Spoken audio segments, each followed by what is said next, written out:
Teka, kuna ako sa Masilya. Ayan, meron. Ha? Ayan pa sa ilalim. Sige, sige. Ito, mga kaibigan. Kita mo naman ha, dumating, hindi ko pa tinatawag. Philippines, ka, parang Tagay! Okay, Tagay, pakilala, isa-isa. Video yan. Tira, o. Eto, yan. Magandang gabi ay, Yes. pala. Layo ng pinagalingan niya, nalabang lang. Boss nga pala ng Tag Rhyme. Yun lang, yun ang pakilala. Marami ako gusto ipakilala. Sige. O sige na, huwag ka banat. Hombre ng Tagay. Ibigin muna bago. Mate. Chico Loco, Tagray, Muntinlupa style. Okay, paliwanag. Sino mo muna paliwanag? Bakit Muntinlupa style? Paano nabuo yung salita na yan? Okay. Yun daw gusto ni Yong. Muntinlupa style ko yan eh. Okay, kung may mic. Sa mga man yan. Yan. Nag-umpisa yun sa parang sumali kami ng mga event, yung mga rap Olympic. Bago ang lahat, babating ko muna, belated happy birthday, Chico Boy. Yeah. Ayun, yung kuya, rap Olympic, sabi, sumali kami ng Republic. Yung bali yung mga kagrupo namin sa Muntinlupa, mga ibang mga hindi, yung kasama namin, Tagray kuya, anim yun eh. Parang, Kaya yung Tagay may anim. anim po kami kuya. Doon sa palaro ng... Rap Olympic po. kuya. Tapos sumali kami ng Republic, tatlo lang po kami. Kaming tatlo po. Sabi... Ano sabi ng anim na miyembro? Anim po kami. Hindi grupo ah. Yun, sabi... Sino yung tatlo na wala dito? Okay. Butangero, Butangero, si George, tsaka si Popoy. Okay, pero tapos naging Republic po kami. Kumbaga, lumayo sila sa amin. Parang nawala yung isip nila sa amin. Bakit? Suporta po. Bakit? Palagay lang. Huwag na tayo sumali dyan kasi malayo na. Oo, parang malayo na raw. Nasa Dunggalo na po kami. Gusto namin parang mapalawak yung talagang malaman namin. Lahat ng galawan sa rap. Hindi, tsaka nagpaalam naman kayo sa atin. Yun po. Sabi, yung hindi nila kami pinapansin, parang wala na kaming kwento sa kanila. O baka naman Parang out of place. Hindi. Feeling ko, baka naman humahagdan na rin sila ng ibang Ibang level. Hindi, ibang diskarte sa buhay. I think so. Parang baka feeling nila kung ipupulso niyo yung ganyang klaseng uri ng style ng rap or ng ganyang style ng direksyon, baka maghanap buhay nila kami. I think baka ganun lang nakita. Hindi, iba po yung parang gusto nila, gumawa rin sila ng sarili. Sila ba yung nakagawa? Nakagawa, pero matagal na. Which is, Matagal po. Yung bago, yung nalaman nilang nagtayo kami ng Muntinlupa style, doon sila gumawa. Aso na una ang tag rhyme sa Muntinlupa style? Yes. First. Okay. The one and only. Tapos yung, kumbaga lahat ng rapper sa Muntinlupa, kung sinong gusto maging rapper na kagaya namin na Dunggalo, parang tutulungan po namin na ayaw po ng ibang grupo namin dati. Sabi, parang akala nila hindi namin kaya magbuo ng ganun na kupunan na marami. Okay. Sabi, ginawa namin, 13 po kaming grupo sa Muntinlupa style namin. Yun ba lahat nagra-rap ngayon? Opo. Pa rin? Ngayon, iba nasa ibang bansa na po. Pero may porsyento ba na nagkaroon na sila ng pamilya? Pero, Mga ilan ng porsyento? Sa 10, ilan? siguro ako yung mga, kasampu, sabihin natin mga 6. Ito, ganyan. Ito, 6 to 7. Marami, matagal na po kasi. Marami. So, para sa akin, isa pang idagdag yung kwento, paano kayo sama sa Dunggalo? Kung meron Kuya, kung maalala nyo. Sige, Sa Rap Olympic ko yan. Rap Olympic. Rap Olympic 1. Okay. Sige. Sabi, sumali po kami, tapos nagustuhan niyo po kami, kami sa Santa Claus. Yes, agad. Nag-guest po kami. Ayun. Tinawagin niyo po kami Yeah, ng Tag Rhyme, yeah, dedicated tama. nation. Yeah. Santa Claus po kayo, yung unang... Yung tayo nagpitorin nun, di ba?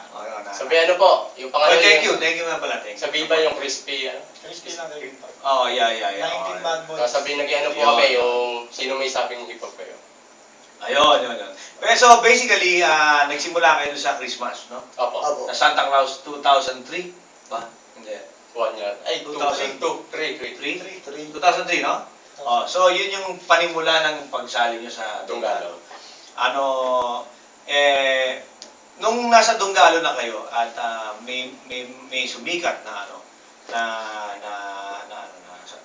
grupo na pangalan Salbakuta, Ano ang naging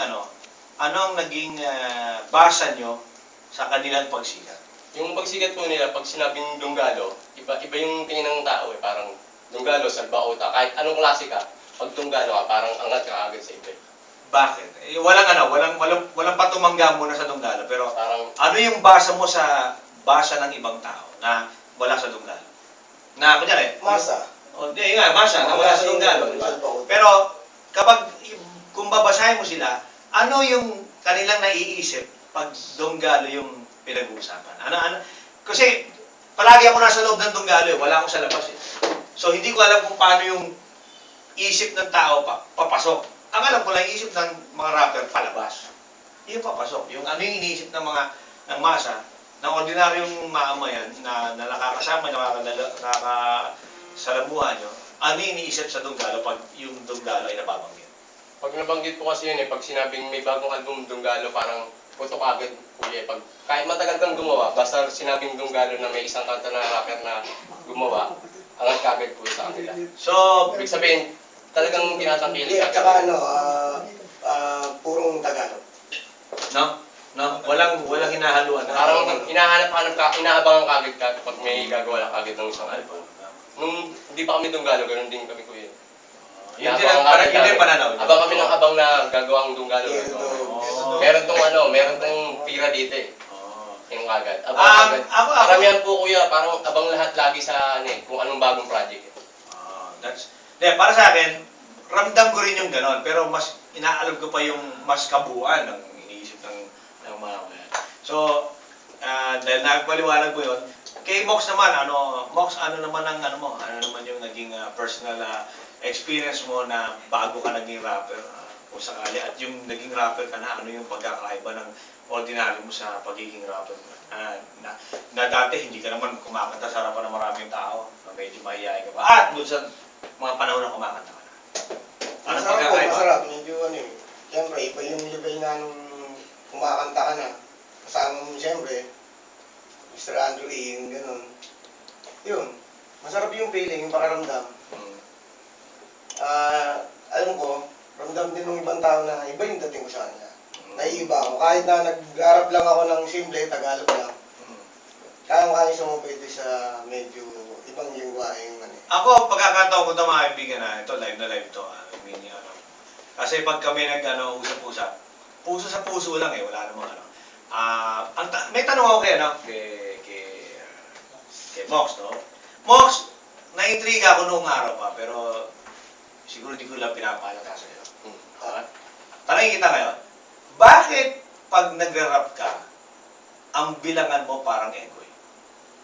Bakit? Bakit yun ang sinundan mo? Kung paborito mo yon, Yun. thank you, sinundan mo. Pero ang tanong, next na tanong ay, bakit mo sinundan yun? Kaysa sa ordinaryong bilangan lang, na ordinaryong kantong bilangan. Pero kapag gumagawa ka, parang bilangan ng egoy, na hindi nagpapahuli kung saan dadamputin. Okay. Sige nga. Bakit?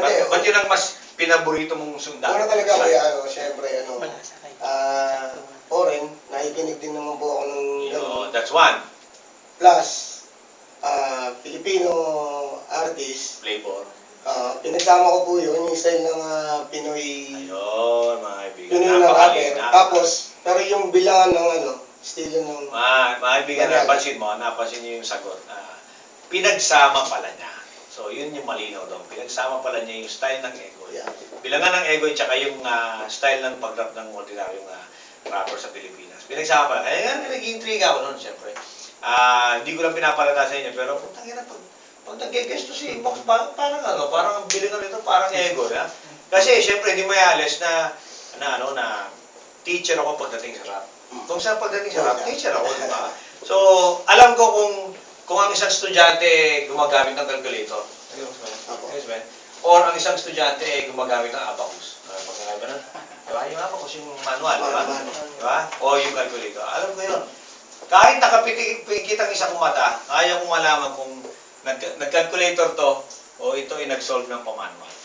Okay? Kaya, yun din ang aking pakiramdam kay Mox. Kaya ako natanong. Ganun lang kasimple, Mox, pero matagal ko rin tinatago yan. And of course, kay hombre, Si Ombre naman, ang style nito, mga kaibigan, babalikan ko si Chico mamaya. Ang style naman nito si Ombre,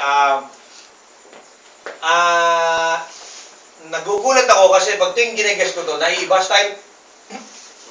Sa tuwing gine-guess ko, or nag-guess, or, parang, ano ba, ang tawag doon? Pag tuwing may project, bago ano nito, walang, hindi katulad ni Mox, may sinusundan na bilang. Eto, parang iba ng iba. Tanong, base ba yan sa experience mo na bakit nagkakagano? Yan. Ganun. Para at least nalalaman nila. Sure. Kasi ako, pag ako gumawa kasi, kung pinakinggan mo na dati na R&B, sinasabay ko lang kasi hindi ko alam yung mga bilang na gano'n. Okay. Sinasabayan ko lang, ganito pala natapos. Pero hindi ko alam yung mga bilang na ganyan, 8 rhymes, yan. Kung ano matapos, doon lang. Ay, ito yung... Oo, doon ako na-intriga rito. Kapalay sa view. Hindi, ha? Kapalang sa... Hindi. Kaya ako na-intriga dito kay okay, natatawa ka na, dahil mukhang alam mo yung sasabihin ko eh. Si Ombre, pag minsan nahuhuli ito kung rap ng nag-rap to, si Ombre, gumagawa ng rap lyrics, nararamdaman ko nahuhuli ko, paminsan-minsan. Siguro, sa mga anim na pagkakataon, siguro mga 3 beses. No? Nahuhuli ko to na, hindi pa tapos yung kanta, hinihinto niya doon sa rhyme nung walang susundan na rhyme. Wala katapusan. Parang Tapos na. hindi alam mo yung... Hindi pa tapos yung... Hindi pa tapos yung kanta, feeling mo tapos na siya. Puputulin na niya. So, May sobra pa. yun. Yung pala, ang ginagawa niyang basihan ay kapag tumatakbo yung beat, ginagawa niya ng rap, walang Ending. hindi siya nag-session ng ending. Na puro dikit lang, hindi ending, walang ending. Puro dikit lang, wala sa bingo, walang ending, puro dikit. Ngayon, dahil na-intriga ako sa dalawang to, sa pangatlo naman, si Chico, meron naman ako isa dito na kinai-intriga rin, na kapag Nako. Payari ka. Wala po kami. pag tuwing may guesting sa akin si Chico, ano napansin ko, pag nag-rap to, si Chico pag nag-rap, si Chico mga kaibigan, ay hindi ko nahuhuling gumagawa ng lyrics sa harapan ko. Kahit sabihin ko na ang lyrics ay ngayon natin gagawin. On the spot. Bakit, Chico, na mas pinipili mo na bit-bitin ang rhymes mo and lyrics mo kaysa sa hintayin mo kung ano yung magiging topic at doon gagawin yung rap? Kasi ganito yan, sir yung ginagawa ko, parang nag-i-imbak na ako na kung ano yung topic. Parang lahat alam ko na yung magiging topic kung ano yung Kung pag sa Dunggalo, parang alam ko topic nito. Kumbaga handa na ako, ready na ako. Kumbaga may baon na ako na palo lang ng palo kagad na mabilis kagad yung dating ng recording. Parang mabilis na kagad, wala nang cheche-pre, wala nang cut. Isang palo lang, tapos wala na. Para alam ko na kagad yung gagawin na may huli na kagad, may una, may uli, may gitna. Kung alam ko na kung saan puputulin. Lahat ng lyrics ko, pwede kong pagsama-samahin. Kung baga babagay din siya. Iba naman yung style nito, di ba? Kaya mga kaibigan, masarap din pakinggan ng tag rhyme pag sila bumabanat sa isang kanta. Kasi hindi sila yung grupo na kung magkakasama, magkakapareho sila ng erehan ng kanta or ng paggawa ng lyrics. Yun yung nakakatuwa doon. Kaya para sa akin, sa isang ganung klaseng style ng pag-rap, pahingin ng palakpakan dyan. Pahingin ng palakpakan. Na-explain ko sa inyo mga kaibigan ang mga kinai-intriga ko, bukod sa mga iba kong na-intriga sa mga to. Dahil sa tuwing may sa tuwing attend to ng birthday party ko, nagtataka ako, bakit parang malungkot tong dumarating sa akin na sa birthday party. Parang may kulang sa sa kanilang mga gilid-gilid sa kanilang mga kanilang mga buntot-buntot. May mga kulang. Palagi kong nahuhuli tong tatlong to. Simula pa nung araw na palaging loveless. Loveless to palagi. Hindi ko naabutan to na talagang ito'y maligaya sa pag-ibig na gano'n. Hindi ko nahuli to bukod tanging ngayong araw na to, na para bang masayang-masaya itong ano. Meaning. Oo, parang parang akala mo, parang minay ka pa ng pulang-pula dito. Oo, di ba? Parang Hindi may sinasadya, di ba? parang may nadig. Parang gano'n. Hindi, kuya, nagsama-sama lang. Ha? Nagsama-sama lang kami ngayon. Oo. Kaya nga sabi ko, parang parang talagang, hindi, tsaka hindi, parang yung kumpleto ang ano nila, ang aura nila, parang walang kulang sa buhay, parang anytime pwede tumalon sa tulay parang gano'n parang gano'n, di ba? Mga kaibigan, Tag Rhyme, syempre, at kung sakali man na ang Tag Rhyme, bibigyan ko ng pagkakataon sa microphone. Umpisa na kay Mox. Mox, mababatiin mo at kung meron kayong project, barato mo na yan. Nakawin ko muna yung mikropono mga Yeah. kaibigan. Binabati ko yung M-Style, syempre. Yung Lucas Style, syempre yung mga bumubuong grupo ron. Tama na. Corta Pluma, Delinquentes. Yung mga ibang hindi ko pa nabanggit bahala na kayo, alam nyo na yun doon, malalaki na kayo. Basta huwag lalaki ulo. Kasi huwag baka pumutok. Oo. Tsaka hindi, alam nyo mga kaibigan, kahit naman lumaki yung ulo ng tao, hayaan mo lang kasi siya ang Panginoon ng sarili niya, ang sarili. Ayun. Ganun lang yun eh. Kapag nawala Siya masusunod. So, may mga kapwa na kung ano yung gusto nilang gawin sa sarili at sa buhay nila.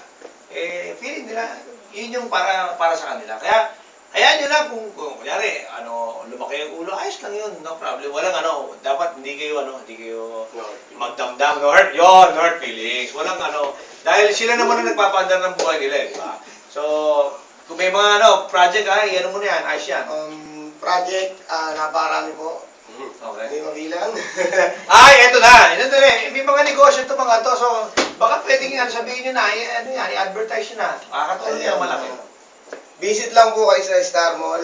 Pwesto na po ni Chico, King Chico. Okay. Yan, maraming magagandang paninda ron.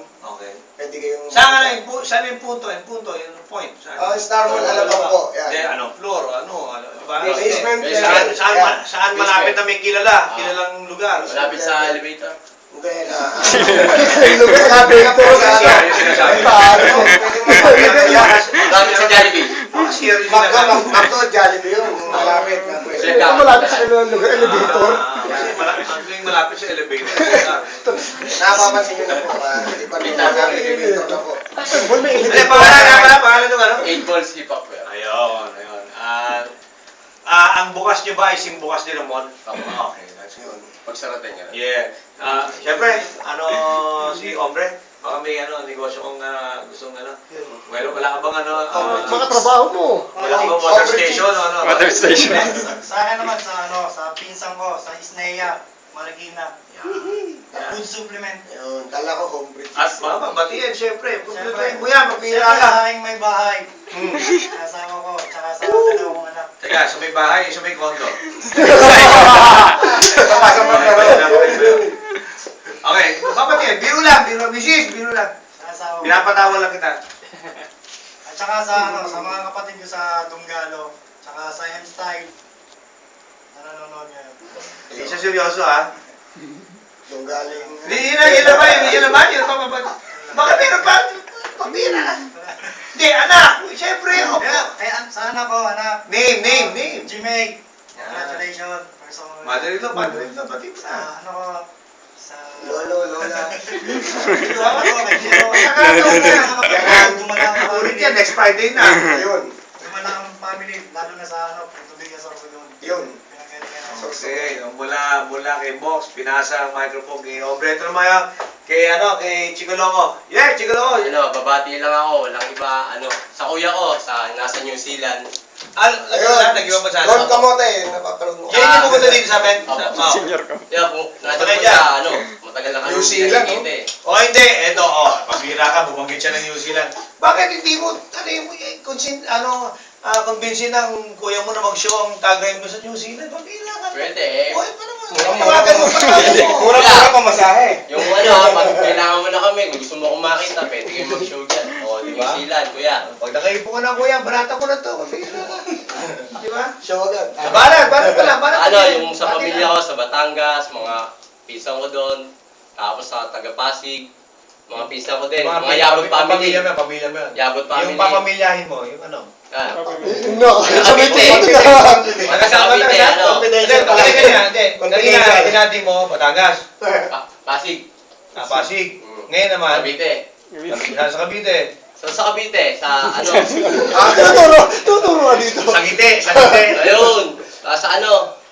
Sa Batas family, kay Nadine. Yan. Okay, yan. Sa ano, sa tropa namin, Muntinlupa style, kay Lilyong. Lilyong, hindi kita nakakalimutan ha. Wala, nakakalimutan mo ako. Tatayo na ng grupo si Lilio. Hindi namin alam mo yun. Hindi namin alam. Puta, busy si Lilio, ha? Puta, madalas mag-ahasahe sa Pampanga, eh. Oh, okay. Yan, mga taga Pampanga, Crazy King. Pampanga, Yan, Crazy Yan. King. Yung si King, Yeah. yung mga taga ano. PDK. Marami rin kaming... Oh, ano kayo, listahan nyo rin dyan, mabira ka. Ayun nga. Oh, di ba, nung araw, di ba, yung mga may show, di ba? Ay, tricks. Ano yan, ang show yun? Yung, Tigtigan. yun. Yung full moon, kung tawagin. Sa Coke, yung sa Coke, tsaka sa... Oh, yun, yung Coke. Coke, Load. Sa Macro. Sa Macprod. Ayun yung nagdala sa amin sa mga show sa iba-ibang lugar. Tulad ng ano yun, Dagupan. Dagupan. Naalala mo. Halos buong norte. Buong ano, norte. Yun, na mga kaibigan, nakita niyo naman ha. Maring tahimik ang isang Donggalo artist, pero you know, may mga ganyan show din kami. Simple lang kami. Hindi lang hindi lang. Ay, hindi kuya, mixtape nga pala ng Korta Pluma kasama kami dyan. Yan. Anong kanta yan, kung sakali? Marami po, all-star yung ginagawa ko. Si G1 may project na Sino? G1. G1, Style. isa po sa member ng Muntinlupa EDSA style. yan. Tsaka Tsaka pa rin yan sila sa tabi natin. Paring Merbs, yung tropa ko. Yan. Nep. Kasama yan. Sugat na mga. At saka sa grupong Biohazard, kuya. Sa Star Mall. Oy, nga pala, nakalimutan ko sabihin sa grupong Korta Pluma kanina, pero nakikinig sila ngayon, nandito sila sa loob ng studio. Lalo na sa Tagline.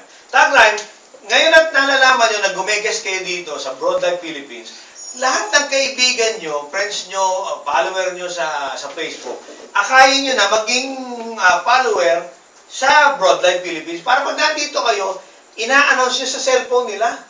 Pag kinlik nila yung salitang follow na kulay green tab sa itaas ng bandang kanan, anytime na mag-live kayo, isang announce nyo lang, flip yung telepono nila at i-announce na kayo ay live. So, manawagan kayo. Pag nasa Facebook na kayo, manawagan kayo. Then, pag dumami na ang follower nito ng BroadLife Philippines dahil sa makakapasok tayo, in-explain ko kanina sa Facebook at sa Twitter, ito ay magiging kasangkapan nyo na kailangan nyo nang palawakin to kasi maaring baka yung kaibigan nyo ay unahan pa kayo na nasabi na kayo'y napanood doon na hindi nyo sila sinabihan. O, di ba? Magtampo. Di ba? Hindi magkatampo. Parang magulat na magulat dahil napanood kayo na hindi nyo sila sinabihan. Yun. Kaya manawagan kayo kung ano sakali. Simple lang, mga kaibigan, i-dial nyo lang, type nyo lang, new.livestream.com/BroadLivePhilippines BroadLivePhilippines. Ganun lang. Dadali lang kayo sa page, makikita nyo mga programa namin doon. Click follow lang at kahit naka-iOS ka, naka-Apple ka, o naka-Android ka, flip ang telepono mo at magkakaroon ng notification, ino-notify ka na nagla-live na po kami. Ganun na kasi. Okay, pahuling salita. The floor is yours. Bahala kayo kung sinong anong gusto nyo gawin. Tumambling kayo dyan. Medyo may nakalimutan tayo. Oh, yan. Sa dating Tagline na wala na. Jerk. Hindi. Anong wala na? Ay, ay 6480. Siyempre, pangarap natin to. Nandito kami kahit wala ka rito. Very good. So, yun lang. Walang Okay, wala ba kayong Ay, teka, sandali. Alamin natin kung ilan ang pwede ipasok sa sinihan sa Premier Night, para ako sakaling Oy, ayun nga pala. Hindi ko natin alam. Raketeros sa August 7. Pero, meron kaming Premier Night sa August 6 na sa Cinema 4 na Gate. No, Trinoma, pinagana. Trinoma.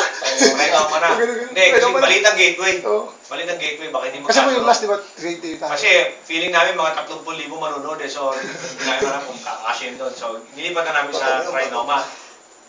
6 o'clock PM, mga kaibigan. Alamin ko kung merong bilang ang passes, kung may bilang, ilalagay ko at magagalak akong ibigay sa mga taga-Dunggalong mga artist natin at para makasama tayo dun sa premiere night. Kung hindi man, sa August 7 lang kayo. Pero basically, August 7 palabas na nationwide. Mga kaibigan, sayang at walang yung parang soundtrack. Kung may soundtrack kasama kayo lang, di ba? So mga kaibigan, andito ang Racketeros na ito. Racketeros ito mga to, di ba? May mga kanya-kanya racket doon. So, mga kaibigan, just like Racketeros, just like Tagray, mga kaibigan, ito po, mga kaibigan, ay talagang Donggalo, soldier ng Donggalo. Walang bakal! Tagray! May pictorial na? May pictorial na kanina? Apa, hindi. Yung tanong naman. Thank you very much. Thank you. Salamat sa magpunta. Okay, babalik ko kayo next time ulit ha. Pag may mga